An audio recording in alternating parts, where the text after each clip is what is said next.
que la corde, ça matérialise la relation que tu peux avoir avec autrui, tu vois.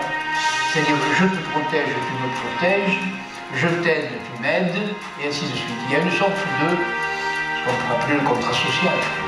Ce que disait Michel Serres, c'est je pense, le meilleur résumé possible. C'est-à-dire que ce n'est absolument pas un métier comme un autre, ça c'est sûr. Je ne sais pas s'il force plus le respect que d'autres métiers. Je pense qu'il y a beaucoup de métiers extrêmement respectables, chirurgiens, médecins. Mais par contre, comme journaliste, c'est un vrai défi, c'est d'essayer de comprendre ce que c'est, justement. Parce que je crois que le lien entre métier et mode de vie, il est tellement ténu que c'est très difficile de le définir. Si je prends le côté, si je repense à ce que je vis moi comme cliente, comme cette semaine pour avoir fait deux courses avec un guide, Michael Dubois du bureau des guides de Saint-Gervais, ce que je ressens c'est un cadeau. Je redeviens enfant, c'est exactement ce qu'on voit dans le regard de Michel Serres, ces petites étincelles.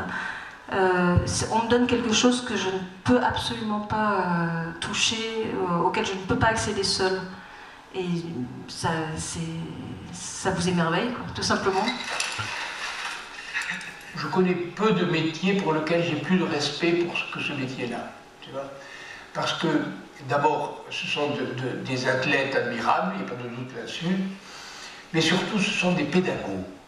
C'est-à-dire que mon guide, ou mes deux guides, m'ont appris des choses que je ne savais pas et qui sont des choses élémentaires pour la vie, tu vois. C'est-à-dire le rapport à la terre, le rapport aux mains, le rapport à l'équilibre du corps, le rapport à la marche même. Et tu as l'impression de te dire, mais ma mère aurait dû m'apprendre ça. Tu vois ce que je veux dire?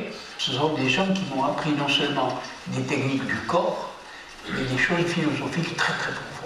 Et donc je leur suis très reconnaissant. La montagne a de moins en moins de place dans la presse généraliste. Ce qui fait que quand on en parle, c'est effectivement très souvent quand il y a eu un accident, une avalanche, des morts. Et donc la vision qu'on va donner de la montagne, elle est très partielle de fait, et elle n'est pas fausse, parce que ça existe, mais elle n'est pas juste parce qu'elle n'est pas complète. Et c'est l'intérêt justement de pouvoir parler autrement de ce métier de guide, mais aussi de la montagne, à d'autres moments, et dans le quotidien de ce qu'on vit quand on habite Saint-Gervais ou les Contamines. Je pense que c'est un problème de distance qui s'est faite entre, pour aller vite, on va dire, entre Paris et la montagne. Et pour revenir sur la question précédente, pourquoi est-ce qu'un journal peut être intéressé justement quand même autrement que quand il y a un accident, une avalanche par le métier de guide par exemple et par un article?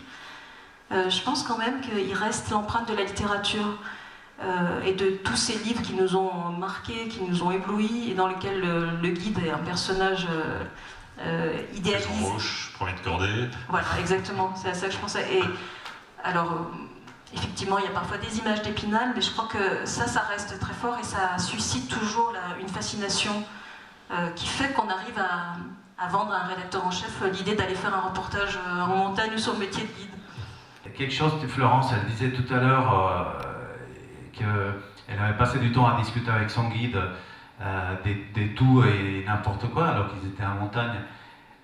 Je voulais dire qu'en fait pour un guide, ce qui va aller changer vraiment son quotidien à lui, parce qu'il a fait 100 fois les Dômes des Miages, peut-être 200 fois le Mont Blanc et je ne sais pas combien de fois, voilà, la plupart des courses il les connaît bien, il fait mauvais, il fait pas mauvais, les conditions peut-être qu'il change un petit peu la course, mais surtout ce qui les change au quotidien c'est la personne qui amène. Et c'est ça qui va faire qu'à chaque fois la course est différente, les gens ils demandent mais vous n'êtes pas fatigué?